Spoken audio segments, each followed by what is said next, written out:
High, চলে এলাম একটা নতুন ভিডিও নিয়ে। অনেক দিন পর তোমাদের সঙ্গে আমি আবার কিছু রেসিপি শেয়ার করতে চলেছি। তো তোমরা সবাই কেমন আছো অবশ্যই আমাকে কমেন্ট করে জানাবে। আচ্ছা, যাই হোক, আজকে যে রেসিপিটা তোমাদের সঙ্গে শেয়ার করতে চলেছি সেটা হচ্ছে মাথা। না, বরের মাথা না, মাছের মাথা। মাছের মাথা দিয়ে তো মুড়ি ঘন্ট খেয়েছো, মাছের মাথা তো ঝোলে দিয়ে খেয়েছো, মাছের মাথার চচ্চড়ি খেয়েছো। আচ্ছা, এটা কখনো খেয়েছো মাথা ভাঙা? হ্যাঁ, মাথাটা তো ভেঙেই রান্নায় দেব না, প্রসেসটা একটু আলাদা। তো আজকে যেটা বানাচ্ছি সেটা হচ্ছে মাথা ভাঙা। স্পেশালি এটা আড় ভাঙা নামটা অনেকে শুনে থাকবে। আড় মাছের মাথা দিয়ে কিন্তু খুব ভাল লাগে। কিন্তু আজকে আমার কাছে রয়েছে খুব সুন্দর এত বড় একটা মাছের মাথা, সেটা আবার কাতলা মাছের মাথা। তো কাতলা মাছের মাথাটাকে আমি প্রথমে একটু ভেজে নিয়েছি, তারপরে দেখে নেব কি কি করতে হবে। তো এটার মধ্যে আমি কি কি ইউজ করছি তোমাদের সঙ্গে শেয়ার করছি। দেখো, মেন লাগছে হচ্ছে ফোড়নের জন্য মেথি, মেথি আর তেজপাতা, এই দুটো জিনিসই লাগছে ফোড়নে। আর দেখো, টমেটোর আমি সবসময় বীজ ছাড়িয়ে ব্যবহার করি। আর এখানে পেঁয়াজ লাগছে, আমি 3টে মিডিয়াম সাইজের পেঁয়াজ কেটেছি। আর মেন যেটা লাগছে সেটা হচ্ছে আদা। আদাটা একটু বেশি পরিমাণেই লাগবে। তো তোমরা চাইলে এটা কুচি করেও দিতে পারো, আমি গ্রেট করে নিয়েছি, তাও মুখে পড়বে, ভালো লাগবে। আদা রসুনের পেস্ট, এটা আমি খুব অল্পই ব্যবহার করব, জাস্ট রসুনের একটু গন্ধ থাকবে। আর যেটা লাগবে জিরে গুঁড়ো, ধনে গুঁড়ো, গরম মশলা গুঁড়ো, এইটুকু বেসিক, আর কিচ্ছু লাগবে না। রান্নাটা করতে হার্ডলি 10 মিনিট লাগছে যদি মাছের মাথাটা ভাজা থাকে। আরেকটা জিনিস লাগবে, সেটা হচ্ছে বেগুন ভাজা। তো বেগুনটাকে আমি ছোটো ছোটো, একটা মিডিয়াম সাইজের বেগুনকে আমি ছোটো ছোটো টুকরো করে অলরেডি কেটে ভেজে রেখেছি। দেখো, এটার মধ্যে আমি একটু কয়েকটা বেগুন, কয়েকটা এরকম করে টুকরো টুকরো করে ভেজে রেখেছি।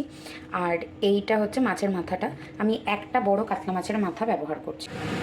দেখো, মেথিটা দিলাম, একটু বেশি করে দিতে হবে কারণ মেথির গন্ধটা ভরপুর থাকবে। এমনি মেথি খাওয়া খুব ভালো, আর গন্ধটাও যেন তো রান্নায় খুব ভালো লাগে। এরপর আমি তেজপাতা অ্যাড করলাম, একটা কাঁচা লঙ্কা করে আমি এরকম করে ভেঙে অ্যাড করলাম। এবারে পেঁয়াজ অ্যাড করব, যে 3টে মিডিয়াম সাইজের পেঁয়াজ কেটে রেখেছিলাম সেটা দিয়ে দিলাম।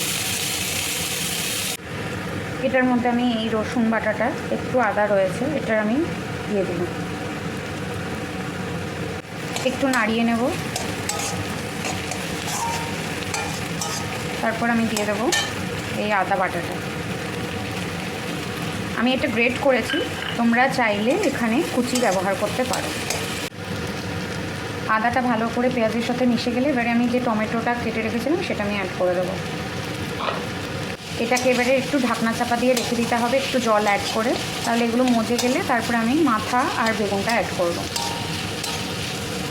দেখো, মশলা ধোয়া ওই বাটির জলটা আমি একটু অ্যাড করে দিলাম।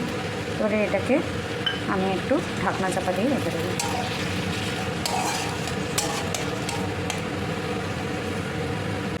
দেখো, ঢাকনাটা সরালাম। এবারে দেখবে এইটা না খুব সুন্দর একটা স্মেল দিয়েছিল না তো, আদা আর মেথি। এবারে এটার মধ্যে একে একে আমি মশলাগুলো অ্যাড করব। হলুদ গুঁড়ো, জিরে গুঁড়ো, ধনে গুঁড়ো, লঙ্কা গুঁড়ো অ্যাড করলাম। এবারে এটাকে ভালো করে মিশিয়ে নিয়ে, দেখো ভালো করে তেলও ছেড়ে দিয়েছে, দেখতেও খুব সুন্দর হয়ে গেছে ব্যাপারটা, খুব সুন্দর গন্ধও বেরোচ্ছে যেন। মাছের মাথাটা আমি নুন দিয়ে ভেজে রেখেছি, এবারে আমি অল্প নুন দিচ্ছি, পরে টেস্ট করে যদি লাগে তো আবার দিয়ে দেবো।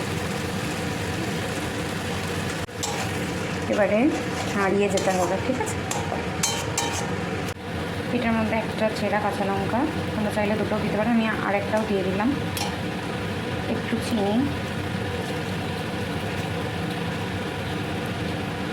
দেখো বেগুন আর মাথা একসঙ্গে ভাজা ছিল, আমি একসঙ্গেই অ্যাড করে দেবো। মাথাগুলো গোটা গোটাই দিলাম। এবারে ভালো করে মিশিয়ে দেবো মশলাটার সাথে। ব্যাস, রেডি হয়ে গেছে আমাদের মাথা ভাঙা। এবারে দেখো, খুব সুন্দর দেখতে হয়েছে। এবারে এটার মধ্যে আমি অল্প একটু গরম মশলা গুঁড়ো অ্যাড করছি।